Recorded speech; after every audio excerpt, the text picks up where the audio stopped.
I diagrammed a simple sentence with the gerund phrase. The coach began by introducing the players. Introducing the players is the gerund phrase working as the object of the preposition by. Introducing is the gerund. Players is the object of the gerund, and the is an adjective describing players. Thank you. Next, number 2. Let's go.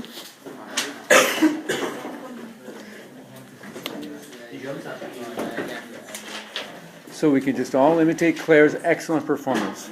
Okay, go. I have diagrammed the infinitive. It's a simple sentence with an infinitive phrase, right?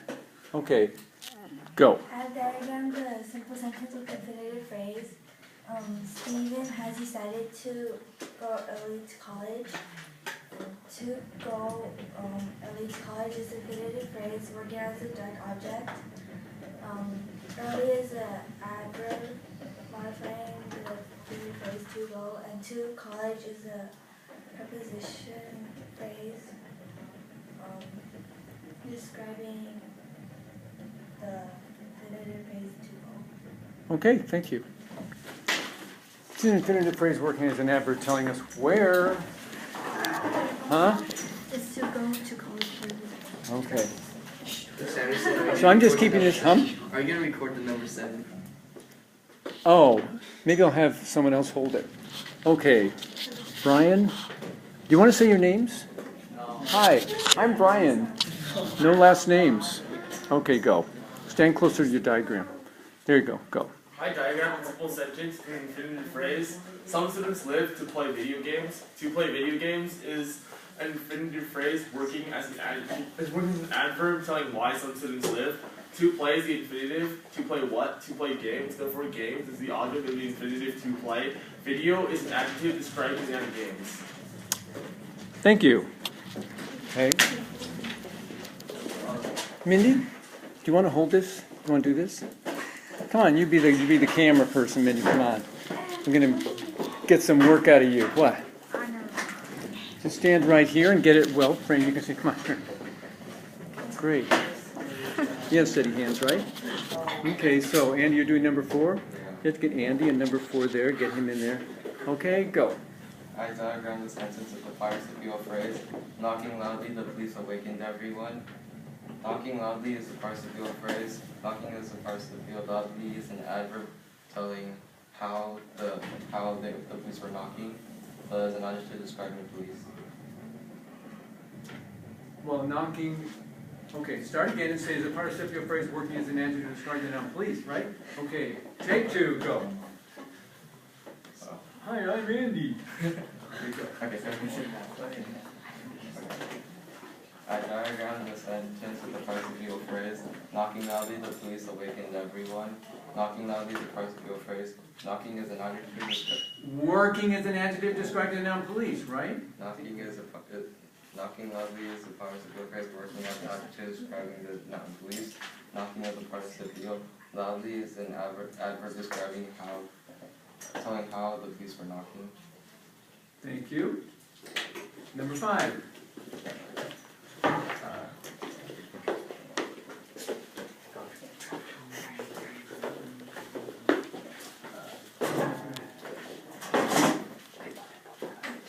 Stand a little closer to your diagram. Okay, go.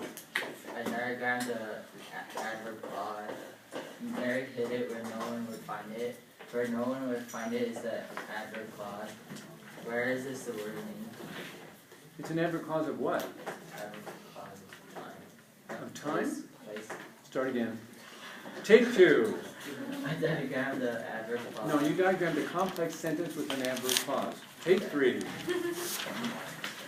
diagrammed the complex sentence. Hold on, move a little closer. You're out of the camera. Okay, there. Okay, go. Take 4. I diagrammed the complex sentence with an adverb clause. Where no one would find it is the adverb clause. Where is the subordinate conjunction of place? Well, why aren't you pointing? You're just holding the blue pen. Holding doesn't help anybody. Take 5. Point to the adverb clause. You know what I mean? Right, yeah, communicate, go. I diagrammed a complex sentence with an adverb clause. Mary hid it where no one would find it. Where no one would find it is the adverb clause. Where is the subordinating conjunction of place? No, it's an adverb clause of place. Where's just a subordinated conjunction? Take 6. Lucky it's a short sentence, go. I diagrammed a complex sentence with an adverb clause. Mary hid it. An where no adverb one- clause of place. An adverb clause of place, right? Well, no, we didn't need it there. Actually, you can say it later. Okay, take 6, 7, 8, go. I diagrammed a complex sentence with an adverb clause. Mary hid it where no one would find it. Where no one would find it is a adverb clause of place. Where is the subordinating conjunction? Thank you. Short and sweet. Oi. Number 6. Does that mean but no as an adjective describing one? You know, that's true. No one. No should be an adjective under one. You think of no one as one word, but actually no, and in a sense it is, but, Oh my God. okay, yeah. So you have to go back, yeah, go where you need to go, you'll be okay. Yeah. Okay. I diagrammed the complex sentence with the adjective clause, which is the relative pronoun. How about reading the sentence for us? Take 2. I diagrammed the complex sentence with the adjective clause. The reason for which he has come will be made clear, which is the relative pronoun. Read the adjective clause so we know what the adjective clause is. Say blah blah is an adjective clause describing the noun blah blah. Okay, take 4 or 3, whatever. Go. I diagrammed the complex sentence with the adjective clause. The reason for which he has come will be made clear. For which he has come is the adjective clause describing the noun reason, which is the relative pronoun working as the object of the preposition for. And blah is its antecedent. And reason is its antecedent. Okay, stay there. Anyone see one minor mistake, but important? Oh, critical thinking, Shannon. The line after will be made should be cited Why? because it's a linking verb, Yeah, clear as a what? predicate adjective. Clear as a predicate adjective, so make that change right now in blue or purple. And use your finger to erase the other line. Excellent. Thank you. Number 7. Oh yeah. Okay, this was Jonathan's. Okay, so I'll have you videotape this. This is going to be me. So, Jonathan, read the sentence, because this is a confusing one. This is, so David, you didn't pay attention to this or what? You doing something else? Okay, I want to make sure you're paying attention. I don't want to have to correct your diagrams. I want you to correct them, look at them. This one simply was, it's the noun clause, but it's chock full of noun clauses. Have you heard about chock full of nuts? The candy bars, coffee? No. Okay, it's a New York institution. Well, this is chock full of nouns, clauses. Okay, Jonathan, read the sentence. Tell whoever is at the door that we do not need whatever she is selling. Okay, so Jonathan got the independent clause. What's the independent clause? Only the independent clause. Read it. Go. Tell that we do not need. Tell only the independent clause. I want the most important clause. There are a lot of clauses here. I want to hear the independent clause and nothing else, Jonathan. Read it. The independent clause. Tell. Thank you. There's the independent clause. Tell. Whew, I had to cut you off there. I was afraid you were going to say something. That's all it is. Because we have an understood subject, right? Okay, now, tell us the rest of it. What's the, ask the question to find the direct object, Jonathan, go. Tell is the verb. Ask the question to find the direct object. Tell what?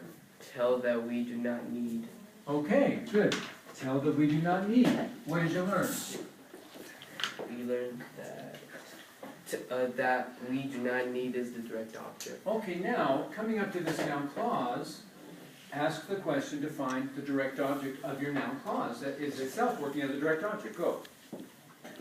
That we do not need ask the question to find the direct object. Okay. We know how to do that. We do not need what? You know, ask the question to find the direct object. If you get confused about that, well then you can't diagram sentences that keep having multiple clauses, right? So ask the question to find the direct object of this noun clause, Jonathan, go. We do not need what? Answer the question. We do not need whatever she is selling. Okay, we do not need whatever she is selling. What did you learn? We learned that whatever she is selling is the direct object. Okay, now whatever she is selling is a direct object, but now tell us the verb. Is selling is the verb. Okay. Ask the question, find the subject, answer the question, tell us what you learned. Is selling is the verb. What? Who is selling? She is selling. Therefore, she is the subject. Okay. Jonathan, come on, why don't you come up here and get, may as well get you on camera too. And bring your paper. So she is selling, so what's the subject? She. She, right. So now ask the question to find the direct object. She is selling what? She is selling whatever. Okay, what did you learn? Whatever is the subject. That is whatever is the direct object. Okay, so we just keep doing the same thing over and over, but we have to recognize that we have this clause within this clause within this clause, okay? Good, now, you diagram the rest. Okay, now, what's left in your sentence? Go. Whoever's at the door. Mindy, why don't you come over here now? So the only thing left, The only thing left is whoever is at the door. so tell us about it.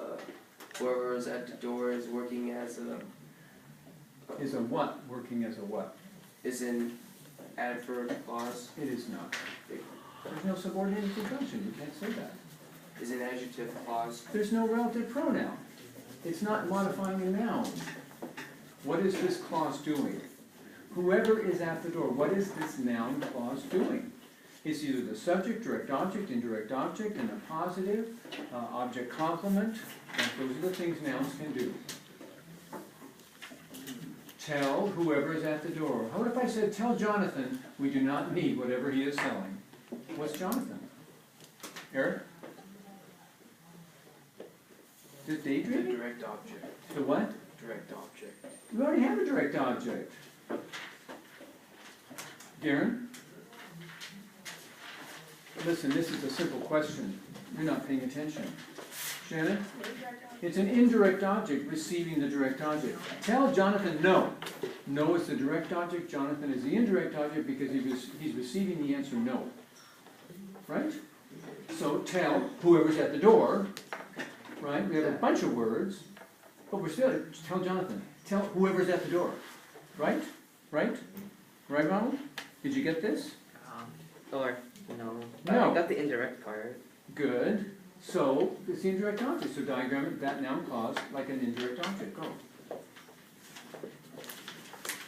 Are you unclear about how to diagram an indirect object? Well, don't we really have a direct object? Indirect object. An indirect object goes down here. Okay. So now put your treehouse there and diagram your indirect object down there.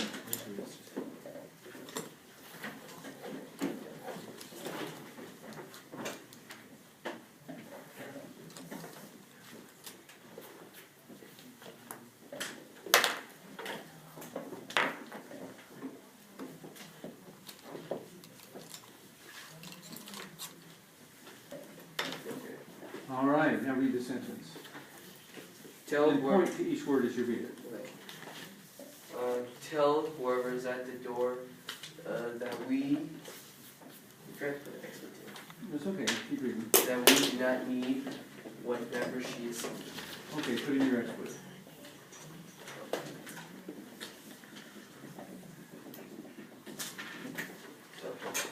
Okay, thank you. Now keep coming here. I want to point out something to you, so I want all eyes up here, please. This sentence is a very simple sentence when you look at it structurally, right? Shannon, Darren, and Darren. Because look, we have a noun, a verb, and a subject. That's all we have here. So tell Jonathan the answer. Tell Jonathan the homework. Would you tell Jonathan the homework? Tell Jonathan, indirect object, the homework, direct object. That's the structure here. What makes it complicated or more sophisticated is we have groups of words working as our direct object, groups of words working as our indirect object, and even within our direct object, the group of words, even for that one, the direct object in that group of words is another group of words. These groups of words are called noun clauses. So yes, we do have to recognize patterns of organization within patterns of organization within patterns of organization. That's the sophisticated part. That's what we've been training ourselves to do for, well, it's 100 hours if you count 1 year, 36 classes. That's, 72 hours, and then this year so far we've had about 25. We've done a lot of work this year in just 3 months, 3.5 months. So, but this is exactly the fruit of our labor, so we can recognize these patterns. So this was a hard one, and I had to guide Jonathan to it, and probably everyone did. And they didn't get this at home. Do you see now, though, that if you simply find your verbs, listen to me, as complicated as this sentence is, Isaac, if you simply find your verbs, every one of them, then find the subject of each of those verbs, the direct object of each of those verbs, and box the group, the clauses in, because you have subject, verb, there's a clause, subject, verb, there's a clause, subject, verb, there's a clause, 1, 2, 3, 4 clauses. Well, then you have to figure out, well, how do these different clauses relate, and consider them to be simply one word, one noun. These happen to be noun clauses, of course. So, and that's all you needed to do at home to achieve success with this diagram. But I know there are many considerations. You could be thinking, well, maybe I have a participial phrase, maybe I have an adverb clause, maybe so many possibilities. That's what confuses us, right? That's what maybe keeps us from recognizing patterns, because we think of all the possibilities. But there is a limited number of possibilities. And guess what? Guess what? We have met them all. At this point, so that's the beauty. We have met them all. You may not be totally secure with them all or that familiar with everyone. We have met them all now. And we're only 3 months into grammar 2, so now we'll be able to keep applying it, editing, shaping our writing with this, and going a little deeper into subtleties. But we have met them all. So you have a lot floating in your brain. So very good work. Even if you didn't get this one. Okay, now on to the one over here. I'm going to give you a race card in this one, so it won't distract. Good. Why? David, is this you? No. Who is this, please? Quickly. Quickly? Someone did it. Blue in the charcoal structure. There we go. Okay. I did a compound sentence. Did it? I made it. You made it? I diagrammed Oh, you I diagrammed diagrammed a compound sentence. Which had better tell us, what is a compound sentence? Compound sentence with just 2 independent clauses, and I use so as a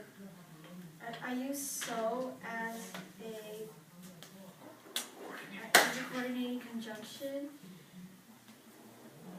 We expected to stop at the beach, so we brought our bathing suits.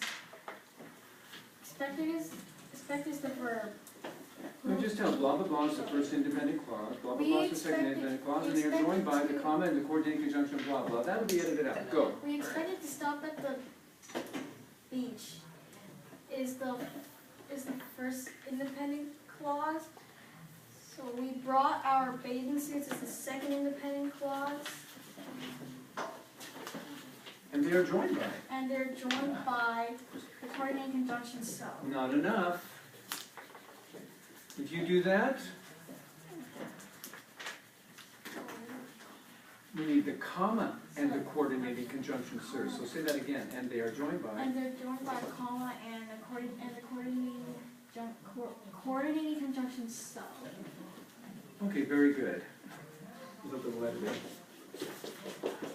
Yeah, I keep telling you, you need the 3 C's, and yet you just get so, there's a coordinating conjunction. No. C, señorita. Okay, number 10. Yeah, but we didn't do number 8. Okay, then we'll do number 8. Sequence again. Come on, hurry up. Maybe we'll step aside. Don't worry, don't be afraid. She won't bite you. Oh, well, go that way. Yeah. Oh. Yeah, Jonathan should excuse me.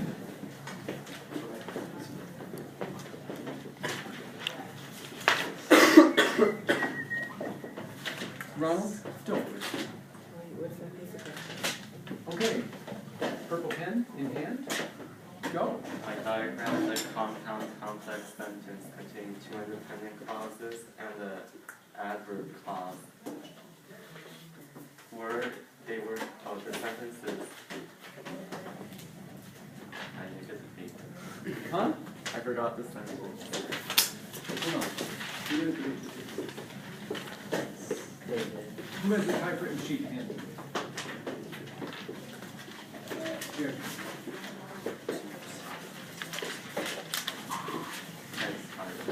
Go. I diagrammed a compound complex sentence containing 2 independent clauses and an adverb clause. The sentence is, even though the directions to install the television were clear, they were not complete, yet my brother was able to set it up anyway. They were not complete is the Point first would help. They Point were not with the purple point. There you go. is the first independent clause. Were is the linking verb, they is the subject, and complete is the predicate adjective. Not is an adverb. Yet is a coordinating conjunction linking the first independent clause to the second independent clause. My brother was able to set it up anyway. Was able is the verb phrase. Brother is subject, and to set it up anyway is the infinitive working as the direct object. And the adverb clause is even though the directions to install the television were clear, and there should be a subordinating conjunction here if I go and write it. Is that supposed to be unclear? The directions were unclear? Clear. Clear. The subordinating conjunction is even though, and it should be here. Were is the linking verb. Directions is the subject, and clear is the predicate adjective. The infinitive to install the television is working as an adjective. Very good. One thing. Was able is a verb phrase? Able is a main verb?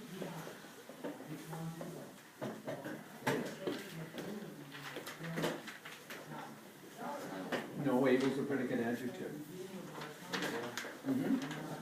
My brother was able. What kind of able? Then this is an adverb modifying the adjective. Right? Critical thinking at work. But sophisticated critical thinking, right? Very precise. So yeah, able is a predicate adjective, and then, yeah.